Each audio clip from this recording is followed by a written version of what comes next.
XCOM 2 almost lost me. I understood the mechanics, the strategy, but I wasn't feeling anything. Then, I made a mistake. I imported the Normandy crew. Suddenly, Jacques wasn't a random soldier, Garrus wasn't a random sniper, Kasumi wasn't another unit on a spreadsheet. And when missions started going wrong, I stopped making tactical decisions. I started protecting my friends. That's when XCOM 2 finally clicked, because the genius of XCOM 2 isn't strategy. It's attachment. And once I understood that, everything else started making sense.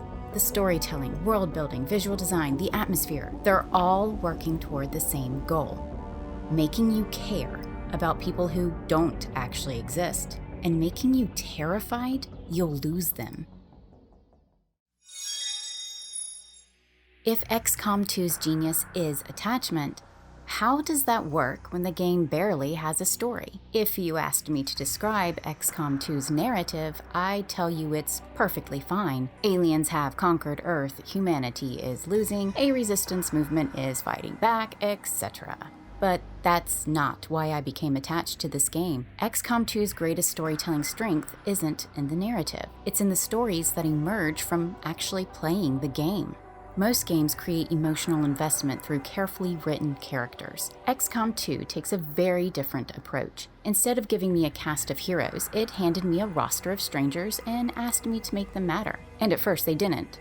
They were soldiers, stats, classes, abilities, until I discovered the Customize button. I created the Normandy crew. Suddenly things changed. My crew now had faces, names, and histories I already cared about. But what surprised me was how XCOM 2 started creating new stories for them. Jacques was supposed to become a Psi operative. Instead, she became one of the most reliable grenadiers on my team. Kasumi somehow found herself at the center of mission after mission until she started feeling like the leader of the entire squad. And Garrus? Garrus wasn't even my strongest sniper. If anything, he spent a suspicious amount of time missing shots, which made me side-eye a 91% hit chance. But eventually, the statistics stopped mattering. He was Garrus. That's the magic of XCOM 2's storytelling. Through missions, it gives them history. Every promotion, injury, and near disaster adds history. And before you realize what's happening, a collection of randomly generated soldiers has become a cast of characters you genuinely care about, which is exactly why losing a soldier hurts so much.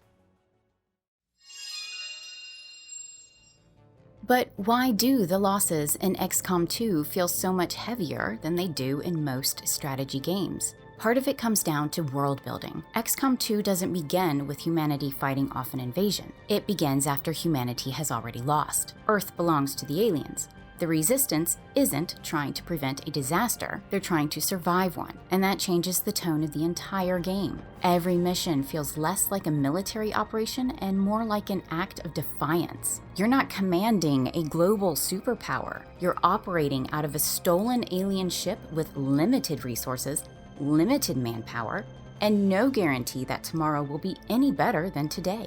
Even your headquarters reflects that reality. The Avenger isn't some gleaming military command center. It's a scavenged alien vessel held together by whatever the Resistance can manage. Every new facility requires time, every upgrade requires resources, and every decision feels like choosing what problem you're willing to deal with next, because soldiers aren't easy to replace. Resources are limited. Time is limited. And most importantly, mistakes have consequences. But just how did these soldiers stop being anonymous units in the first place? When I first started playing XCOM 2, my squad members were interchangeable. They had different classes and different abilities, but emotionally they were the same person. They were units, resources, disposable. And then I discovered the customization system. On paper, customization doesn't sound particularly revolutionary. Plenty of games let players change armor colors, hairstyles, faces, voices, and outfits. But in XCOM 2, those options serve a much larger purpose. They're not just cosmetic, they're the foundation of attachment. Because of this customization system, the visual identity changed the way I thought about my squad.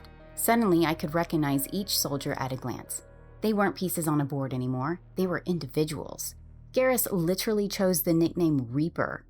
How fitting, even for a soldier who misses most of his shots. So when the crew hobbled back to the Avenger, my heart sank. Watching them under the heading of gravely wounded made me wince. I now had to save them all. So if XCOM 2's storytelling, world building, and visual design made me care about my soldiers, how does the game make me fear for them? The answer is atmosphere. XCOM 2 rarely lets you relax. Even during moments of success, there's usually a reminder that something is going wrong somewhere else. A new alien threat, a dark event, the Avatar project making progress. The audio design reinforces that pressure at every opportunity with constant warning sounds, urgent transmissions, and dramatic musical stings. The game is always finding new ways to remind you that you are running out of time. Under normal circumstances, all of that pressure might have been frustrating.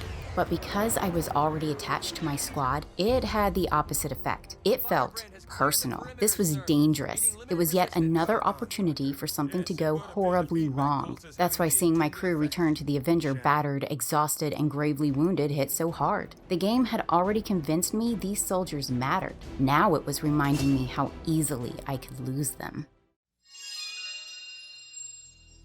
So after all of that, did XCOM 2's attachment-driven approach actually work on me? Yes. Almost too well. When I first started playing XCOM 2, I thought I was playing a strategy game. By the end, I was managing anxiety. I spent so much time trying to protect my squad that they were running around with starter gear for most of the campaign. I had wondered why Chen had such a large engineering room. But is Garrus okay? He needs how many days to recover? And that's why I don't know if I'll ever play XCOM 2 again. Not because I disliked it, because it worked.